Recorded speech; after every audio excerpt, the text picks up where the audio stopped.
미국의 봉쇄 전략을 벗어나는 중국의 생명선에 해당하기 때문에 미국의 대중봉쇄 전략이 유지되는 한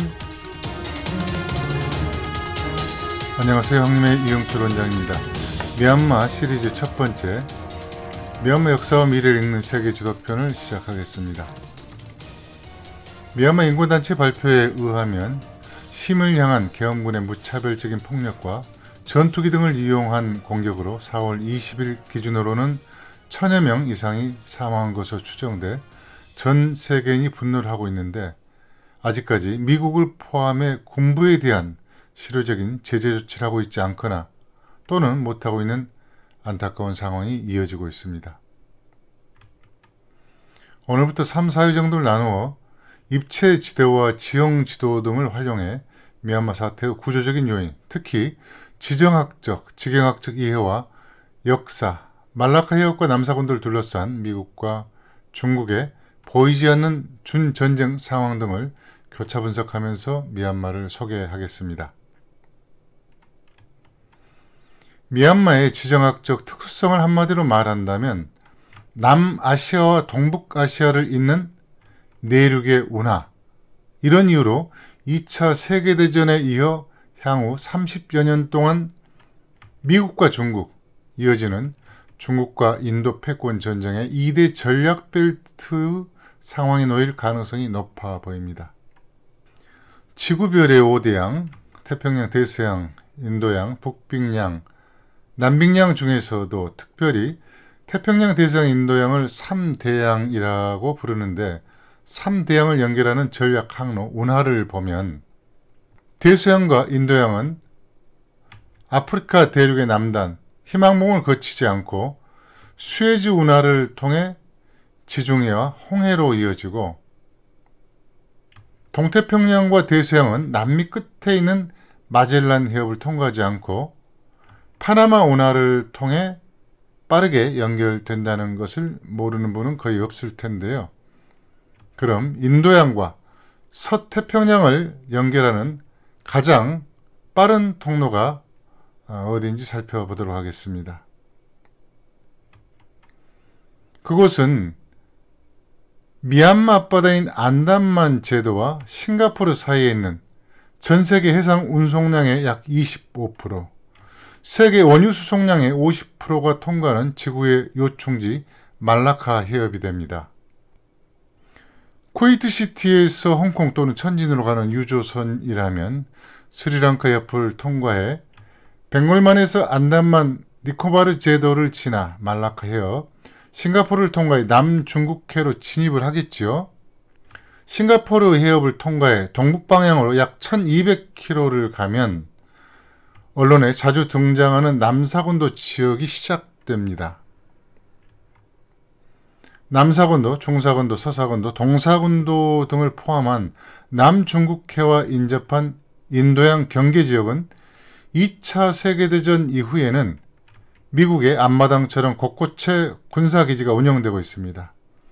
말라카 해협의 입구인 싱가포르에는 스텔스 구축함 등 미국의 최신 전술 무기가 배치되어 있고 브루나이, 필리핀, 대만, 오키나와, 일본 열도는 미 제7함대를 중심으로 세계 최강의 미군 전력이 투사되고 있으며 서해의 중심이자 북경에서 900km 거리에 있는 평택에는 미군의 세계 최대 해역기지인 캠프 함프리스가 위치하고 있습니다.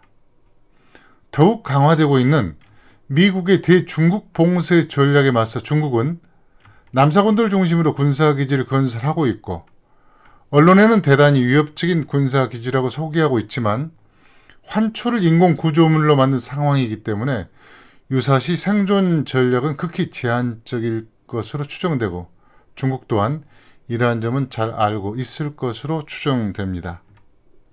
참고로 중국 항공모함 전단이 미국 항공모함 전단과 실전을 치를 경우 거의 무용지물에 불과하다는 점은 군사적인 이해가 조금만 있는 분이라면 예측 가능한 내용이죠. 미국이 압도적으로 우위에 있는 군사력 차이를 극복하기 어렵다는 점을 잘 알고 있는 중국 지도부는 중동 원유 등을 수입할 때 미군이 말라카 해협과 남중국해를 차단할 경우 중국은 사실상 해양으로 접근할 수 있는 통로가 막혀버리기 때문에 회피 루트를 찾게 됩니다. 특히 적대적인 인도를 피하면서 취약점이 있는 우방국을 확보해야 하는데 미얀마와 파키스탄이 거기에 해당한다고 볼 수 있습니다. 1차적으로 카스페우 원유와 가스는 투르크메니스탄, 카자흐스탄 등 고대의 천산목로 실크로드로 파이프라인을 구축하고 이어서 남부 지역은 말라카 협으로 들어가지 않고 벵골만에서 바로 미얀마 라카인주 짜옥퓨항에서 내륙을 가로질러 운남성 본명으로 연결되는 고대의 보석루트 또는 버마로드를 복원하고 끝으로 중간지대는 고대 메소포타미아와 인더스 문명의 해로를 연결하는 과다르항에서 카라코람 산맥을 넘어 천산 남로 또는 서역 남로로 연결하는 구법승 루트의 파이프라인 공사를 진행하고 있습니다. 이런 지경학적 이유 등으로 미얀마는 파키스탄 등과 함께 패권전쟁의 2대 전략 배트에 놓일 가능성이 높다고 말씀드렸고, 그런 까닭에 남아시아와 동북아시아를 잇는 내륙의 운하, 미국의 봉쇄 전략을 벗어나는 중국의 생명선에 해당하기 때문에 미국의 대중봉쇄 전략이 유지되는 한 중국의 미얀마에 대한 태도는 쉽지 않을 것이다, 이렇게 예상됩니다. 미얀마하면 인도네시아의 보로부두르, 캄보디아의 앙코르와트와 함께 세계 3대 불교 유적으로 한때 1만 개 이상의 사원과 파고다가 있었던 바강과 미얀마 최고 성지로 30톤이 넘는 황금과 5,448개의 다이아몬드, 2,317개의 루비와 사파이어 각종 보석으로 뒤덮인 쇠다곤 파고다 이미지를 생각하는 분들이 많을 것 같습니다. 그리고 상자부 불교 윗바사나와 명상수행법의 세계적인 확산, 거리에서 닭발하는 스님의 행렬, 평생 한 번은 출가한다는 전통 등의 이미지가 아닐까 싶은데요. 그러나 현 시점에서 가장 주목해야 할 대목은 국경을 마주했던 고대 초강대국인 인도 중국과의 역사적 교류 흔적을 재조명해 미얀마 문제 해결에 국제적 해법을 모색하는 것으로 보여집니다. 미얀마 역사적 이해, 미 예측을 분석하기 위해서는 특히 자연지리적 이해가 선행돼야 되는데, 이를 위해 주요 지명부터 차례대로 살펴보겠습니다. 먼저 행정구역 지명부터 보면 미얀마는 7개의 광과 7개의 주로 이루어져 있는데, 중공식으로 이해하면 7개 광구는 삼서성, 운담성 등의 성과 서장자치구, 광서, 장족자치구 등의 자치구에 해당합니다. 이 지도로 보면 구분하기가 쉬운데, 백색의 7개의 광구 지역은 68%를 점유하는 주류민족인 버마 민족이 다수인 지역이고, 좌우의 노란색 지역은 대표적인 7개의 소수민족이 각각 다수를 점유하고 있는 지역에 해당됩니다. 소수민족의 역사, 군사력 등 상세 내용은 이후에 다루고, 여기서는 거주지 특성과 지명만 보겠습니다. 다수민족이 거주하는 중앙의 7개 광구는 저지대에 속하는 분지이고, 그 외 노란 계열의 고도가 높은 지역은 소수민족이 거주하는 지역인데, 북부에는 카친주, 동부 이쪽이 넓은 지역으로 운남, 라오스, 태국 4개국과 접하는 시안주, 바로 아래 태국 매홍손주와 국경을 마주한 카야주, 나중에 자세히 소개하겠습니다만 무이강을 천연 경계로 태국과 마주한 카렌주, 서쪽 버마해 방향의 몬주, 인도 방향의 서쪽 남부 지역에는 라카인주, 그 위로 이어지는 산악 지역의 친주가 있습니다. 국경선은 노란선, 강줄기는 파란선 계열입니다. 미얀마는 유라시아판과 인도판이 충돌해 형성된 경계선 모습을 거의 그대로 드러낸 지세인데, 그 경계선이 중국과의 국경과 대체로 일치합니다. 북쪽에는 히말라야 산맥의 동쪽끝과 연결된 횡단 산맥의 4개의 산과 6개의 강이 남북으로 뻗어 있고, 그 중에서 중국과의 국경은 500km의 고려공산과 사린강, 탈라인강 등으로 불리는 2815km의 노강으로 나뉘는데, 노산과 고려공산 사이로 흐르는 노강은 해발 750m에서 1200m 샤인 샹고원을 가로질러 약 140km 정도 태국과 국경을 이룬 다음에 태국에서 세 번째로 큰 도시인 몬주의 모얼메인 앞으로 나갑니다. 샹고원 남쪽의 사린강, 동쪽은 350km 다우나 산맥, 서쪽은 450km의 카야 카렌 산맥, 그리고 끄라지업까지 뻗어내린 테나세림 산맥의 일부인 빌라우다웅 산맥이 있습니다. 서쪽 방글라데시와의 국경은 950km의 아라칸 산맥과 나가 구릉으로 나뉘고 북부 빙하 산악지형의 끝, 중국과 국경의 해발 5,881m로 미얀마 최고봉이자 동남아시아 최고봉인 카카보라지산이 있습니다. 그리고 동쪽으로 약 100km 지점에 티베트 4대 성산 중 하나인 6,740m의 메리설산이 있습니다. 카카보라지산이 동남아시아 최고봉이다 보니 종류 거창한 의미를 부여한 분들이 있는데 6,000m급 거봉이 질비한 이 지역에서는 사실 인문학적으로는 별 의미가 없다는 말씀을 드립니다. 이렇게 산면이 높은 산맥과 고원으로 둘러싸여 있는 지세이기 때문에 거대한 미얀마 중부지역은 자연스럽게 분지형 평원을 이루는데 이곳을 가로질러 미얀마 생명수 인문학의 젖줄인 이라와디 강이 흐릅니다. 카카보라지산 정상에서 발원한 동쪽의 느마이 강과 약 40km 남쪽에서 출발한 서쪽의 말라이 강이 전략 요충지인 미치나 식전에 합수해 2170km인 이라와디 강을 이루어 만달레이를 지나 민지안에서 최대 지류인 친두이 강이 유입되어 세계적인 곡창지대인 대삼각주를 형성하며 안담만해로 들어갑니다.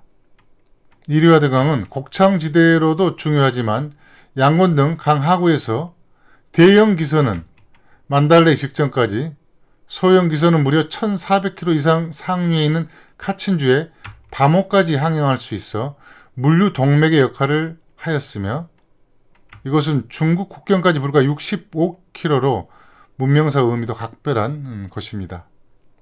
그리고 중앙분지 안에 다소 특이한 지형이 있는데 바고 요마로도 불리는 페구 산맥입니다.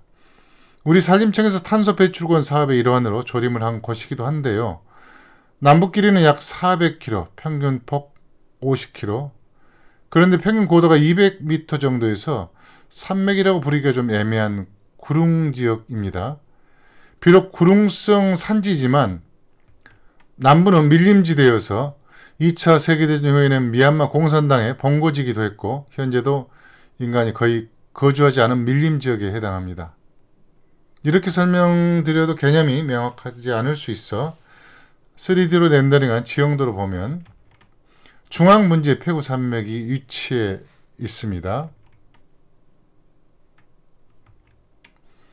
미얀마 지명을 파악할 때 주의할 부분이 있는데요. 영문으로 나가힐스라고 하는 북서쪽에 나가구릉지 또는 나가산지로 번역할 수 있는 곳이 있는데 낮은 산지로 보기에는 높다는 느낌이 들 겁니다.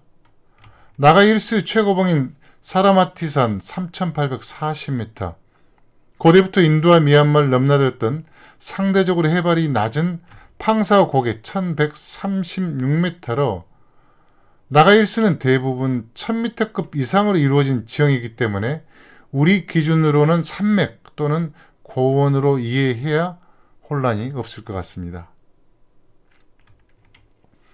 이번에는 이 좁은 지역을 주목해 주시기 바랍니다.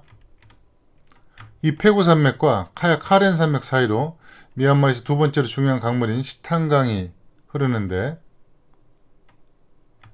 카렌 산맥에서 발원해 행정 수도인 네피도 동쪽을 지나 560km를 남하해 마르타반만으로 흘러들어가면서 비옥한 충적 평야를 형성합니다.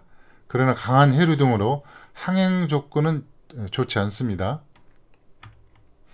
그리고 미얀마에서 탈라이로 불리는 가장 긴 강인 노강, 사림강은 탕구라 산맥의 설산에서 발원해 무려 2815km를 흐르면서 운난고원과 샹고원의 깊은 협곡을 만들고 다우나 산맥과 카렌 산맥을 가르면서 몬족 왕국의 수도였던 타톤의 50km 남쪽에 있는 미얀마 제3의 도시인 몰мя잉 서쪽으로 흘러나갑니다. 가파른 산악지형으로만 통과하다 보니 충적평야가 없고 항행이 불가능하여 이리와디 강이나 시탄강에 비해 중요도는 떨어진 편입니다. 미얀마의 문명, 생존, 생명의 상징인 이라와디 강은 중국에서 장강의 위상과 흡사한데 배가 운항할 수 있는 항행거리도 길지만 유량 또한 예사롭지 않습니다. 평균 유량이 초당 613세제곱미터인 한강을 생수 한 병으로 가정할 때 초당 2571세제곱미터인 황하는 약 4.2병, 이라와디강은 초당 13,000세제곱미터로 황하가 5배, 한강은 21배에 해당합니다.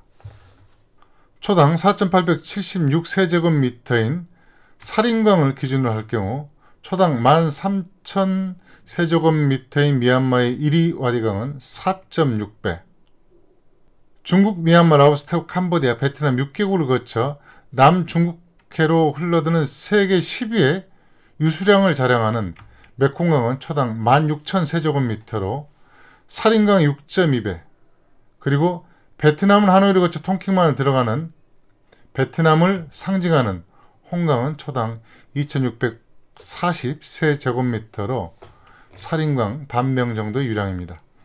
여기서 주목할 대목은 이라와디강과 메콩강의 수량, 두 강과 관계되어 있는 국가 수인데요.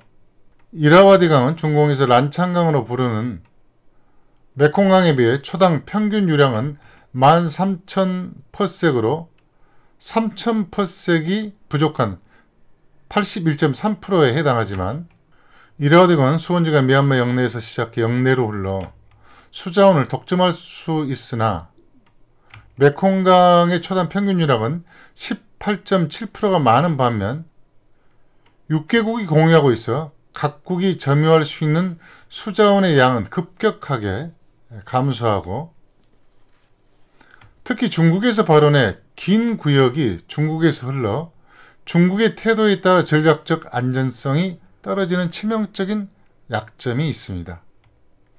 이 점은 시간이 경과할수록 중요도가 높아질 것으로 보이는데 이미 2010년도 3월의 기사에 중국이 메콩강 유역 상류에 댐을 건설하면서 물전쟁 날판이라는 유의 기사가 쏟아졌고 8년이 경과한 2018년도 1월에 메콩강이 남중국해와 같은 화약고로 부상하고 있다는 기사 등을 종합할 때 제가 이라와디 강의 전략적 가치에 주목하는 이유를 공감할 것으로 봅니다.